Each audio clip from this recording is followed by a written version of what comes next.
ടീച്ചറിൻ്റെ കുഞ്ഞുമക്കൾക്ക് നമസ്കാരം. പുതിയ അക്ഷരം പഠിച്ചാലോ? വ്യഞ്ജനാക്ഷരത്തിൽ വേറൊരു അക്ഷരം പഠിച്ചാലോ? റെഡിയാണോ? കാണാമോ? കണ്ടോ? ഈ അക്ഷരമാണ് നമ്മളിന്ന് പഠിക്കാൻ പോകുന്നത്.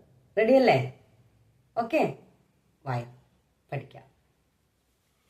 ഈ അക്ഷരം എങ്ങനെ എഴുതുന്നതെന്ന് ടീച്ചർ ആദ്യം കാണിച്ചു തരാം, എന്നിട്ട് പ്രൊനൗൺസ് ചെയ്യുന്നത് പറയാം.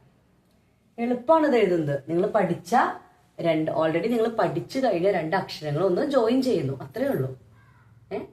അത് പ്രൊനൗൺസ് ചെയ്യുന്നത് വേറെ രീതിയിലാണെന്ന് മാത്രം. കാണാം, വാ.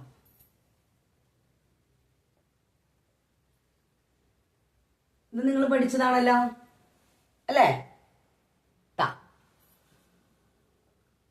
ശ്രദ്ധിക്കുക,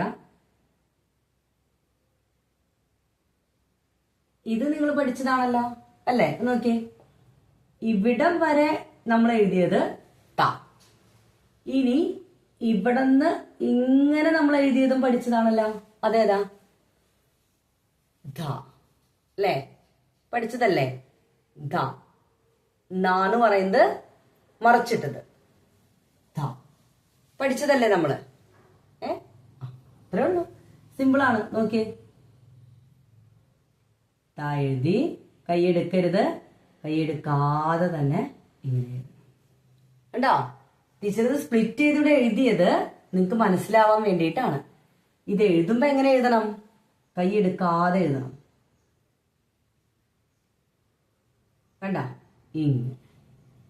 ഇതാണ് ഛ. എന്താണത്? ഛ. ടീച്ചർ പറഞ്ഞില്ലേ, ഇത് രണ്ടക്ഷരം പറയുമ്പോ ഇത് താന്നും പറയും, ഇത് താന്നും പറയും. പക്ഷെ ഇത് ഒരുമിച്ച് ഇങ്ങനെ എഴുതുമ്പോ എന്ത് പറയും? ഛ. എന്താണ്? ഛ. നേരത്തെ നമ്മള് ഖ പറഞ്ഞപ്പോ വായു ഒരുമിച്ച് പറയുന്ന പറഞ്ഞേ ഖ. അതേപോലെ ഇവിടെ എന്ത് പറയണം? ഛ. മനസ്സിലായോ? കുറച്ച് എയറും കൂടെ അല്ലേ, കുറച്ചും കൂടെ വായു ഛ ഇങ്ങനെ പോകും. കണ്ടാ? കുറച്ച് റഫായിട്ടും കൂടെ പറയണം. ഛ പറഞ്ഞേ, ഛ. കണ്ടാ? അതാണ് ടീച്ചർ പറഞ്ഞത്. എഴുതുമ്പോ രണ്ടക്ഷരങ്ങളായിട്ട് നമുക്ക് തോന്നും, പക്ഷെ ഇത് ഒരുമിച്ച് എഴുതുമ്പോ എന്താണ്? വേറൊരു പുതിയ അക്ഷരമാണ്. അത് പ്രൊനൗൺസ് ചെയ്യുന്നതും വേറെ രീതിയിലാണ്. നോക്കിയേ, കൈയെടുക്കരുത്, തുടർച്ചയായിട്ട് എഴുതുക. നമ്മള് ഇതിങ്ങനെ എഴുതി എവിടെന്ന് തുടങ്ങുന്നോ ഇത് സ്റ്റോപ്പ് ചെയ്യുമ്പോൾ മാത്രമാണ് കൈയെടുക്കാൻ പാടുള്ളൂ. മലയാള അക്ഷരങ്ങളുടെ പ്രത്യേകത അതാണ് അല്ലേ? നമ്മൾ ഇംഗ്ലീഷൊക്കെ എഴുതുമ്പോ എങ്ങനെയാ? ഇങ്ങനെ അല്ലേ? അല്ലേ? ഇങ്ങനെ നമ്മൾ കൈയെടുത്തിട്ടൊക്കെ എഴുതും. പക്ഷെ മലയാളം എഴുതുമ്പോ എന്താണ്? കയ്യ് എടുക്കരുത്. അത് ആ അക്ഷരം എഴുതി കഴിഞ്ഞിട്ട് മാത്രമേ കൈയെടുക്കാൻ പറ്റൂ. എന്താ? ഛ എന്ന് പറഞ്ഞേ, ഛ എന്ന് പറഞ്ഞേ, ഛ. കണ്ടാ?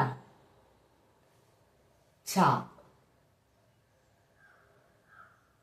ഓക്കെ, ഛ. വാക്ക് പഠിക്കാം.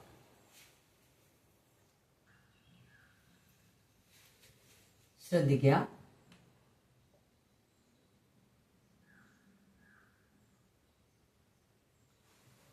ഛ,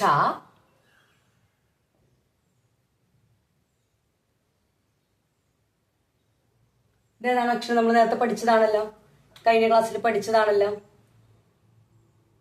പറ, ഏതാണ്? ഷ അല്ലേ? ഷ. അപ്പൊ ഇതെങ്ങനെ വരും? ഷ അം. അപ്പൊ എങ്ങനെയാ? ഷം അല്ലേ? ഷം. ഓക്കെ, അപ്പൊ ഇത് കൂട്ടി വായിക്കുമ്പോ എങ്ങനെയാ? ഛ ഷ അം. എന്താണ്? ഛഷം. കൂട്ടി വായിച്ചേ, ഛഷം. ഉണ്ടോ? ഛ അതവിടെ നിൽക്കട്ടെ. ഷ അം, ഷം. ഇനി കൂട്ടി വായിച്ചേ, ഛഷം. എന്താണ്? ഛഷം. ഞങ്ങൾ കേട്ടിട്ട് പോലും ഇല്ലാത്ത വാക്കാണ് ടീച്ചറെ, ഞങ്ങൾക്ക് ഒരു പരിചയവും തോന്നുന്നില്ല അല്ലേ? നോക്കി പരിചയപ്പെടാലോ. ഇതുണ്ടോ? ടീച്ചർ ഇപ്പോൾ പഠിപ്പിച്ച അക്ഷരമാണ് ഛ. ഛ ഷ അം ഷം. ചഷം. എന്താണ് ചഷം? മത്സ്യം. മത്സ്യം എന്നും കൂടെ പറയൂ കേട്ടോ. മീൻ അല്ലേ, ഫിഷ് അല്ലേ, കണ്ടിട്ടില്ലേ? ഫിഷിനെ കാണാത്തവർ ആരെങ്കിലും ഉണ്ടോ? ഇല്ലല്ലോ അല്ലേ? ഇതാണ് ചഷം. കണ്ടോ? ഛ ഉപയോഗിച്ച് ഒരു വാക്ക് എന്താ നമ്മൾ പഠിച്ചു, ചിത്രം കണ്ടു. ഛ ഷ ചഷം എന്ന് പറഞ്ഞേ. ചഷം. കിട്ടിയോ? ചഷം. ഓക്കെ, ചിത്രം കണ്ടു. മനസ്സിലായില്ലേ? അപ്പൊ ഇനി എന്താണ് ഛ ഉപയോഗിച്ച് പഠിച്ച വാക്ക് എന്ന് ചോദിച്ചാൽ മറന്നു പോവരുത്. ചഷം, മത്സ്യം, ഫിഷ്. ഇതാണ് ചഷം. ഓക്കെ, നമുക്കിനി ചിഹ്നങ്ങൾ ചേർത്ത് എഴുതാം. ഓക്കെ, ചിഹ്നങ്ങൾ ചേർത്ത് എഴുതാൻ പഠിക്കാം.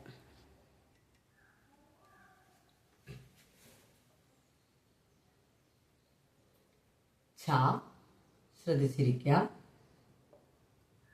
ഛ, ഛി, ഛി, ഛു,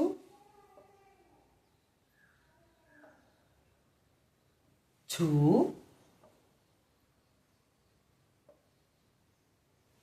ഛ്ര, ഛെ,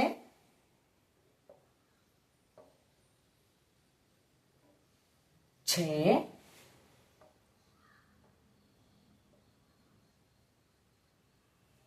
ഛൈ,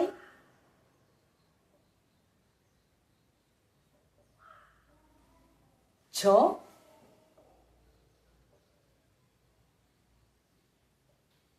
ഛോ,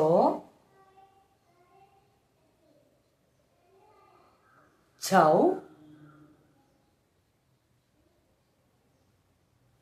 ഛം,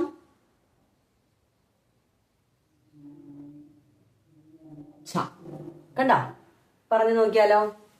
ഛ, ഛ, ഛി, ഛി, ഛു, ഛു, ഛൃ, ഛേ, ഛേ, ഛൈ, ഛോ, ഛോ, ഛൗ, ഝം, ഛ. കിട്ടിയോ? അപ്പൊ എല്ലാ ദിവസവും പറയുന്ന പോലെ ബുദ്ധിമുട്ടുള്ളത് നന്നായിട്ട് കൂടുതൽ സമയമെടുത്ത് പഠിക്കാൻ ശ്രമിക്കുക. 15 മിനിറ്റെങ്കിലും മലയാളം വായിക്കാനും പഠിക്കാൻ നിങ്ങൾ സമയം കണ്ടെത്തിക്കുക. നിങ്ങളുടെ പാഠപുസ്തകം മലയാളം വായിക്കാനും എഴുതാനും വേണ്ടി മാത്രമായിട്ടെങ്കിലും ഒരു 15 മിനിറ്റ്, വെറും 15 മിനിറ്റ്, 24 hours നമുക്കൊരു ഡേ കിട്ടുന്നുണ്ട്. അതിൽ ഒരു 15 മിനിറ്റ് എന്ത് ചെയ്യണം? മലയാളം ഉറക്കെ പറഞ്ഞ് എഴുതി പഠിക്കാനും ഉറക്കെ വായിക്കാനുമായിട്ട് ഒരു 15 മിനിറ്റ് മാറ്റി വെക്കണം. ഓക്കെ, നന്നായിട്ട് നമുക്ക് മലയാളം പഠിക്കാനും വായിക്കാനും അക്ഷരങ്ങൾ നന്നായിട്ട് മനസ്സിലാക്കാനും ഒക്കെ പറ്റും. അക്ഷരങ്ങൾ പഠിച്ച് വാക്കുകളിലേക്ക് നമ്മളിപ്പോൾ വാക്കുകളിലൂടെ പോയിക്കൊണ്ടിരിക്കുകയാണ്. ഇനി അത് വലിയ വലിയ വാക്യങ്ങളൊക്കെ ആയിട്ട് നമുക്ക് എന്ത് ചെയ്യാം? വലിയ മിടുക്കന്മാരും മിടുക്കികളൊക്കെ ആവാം. ഓക്കെ, അപ്പം മറക്കണ്ട, സ്ഥിരമായ ഉത്സാഹം, സ്ഥിരമായി നമ്മൾ ചെയ്യുന്ന കാര്യമാണ് എന്താണ്? പരിശ്രമമാണ് നമ്മളെ വിജയത്തിലെത്തിക്കുന്നത്. ഓക്കെ, നെക്സ്റ്റ് ക്ലാസ്സിൽ കാണാം. നന്ദി, ശുഭദിനം.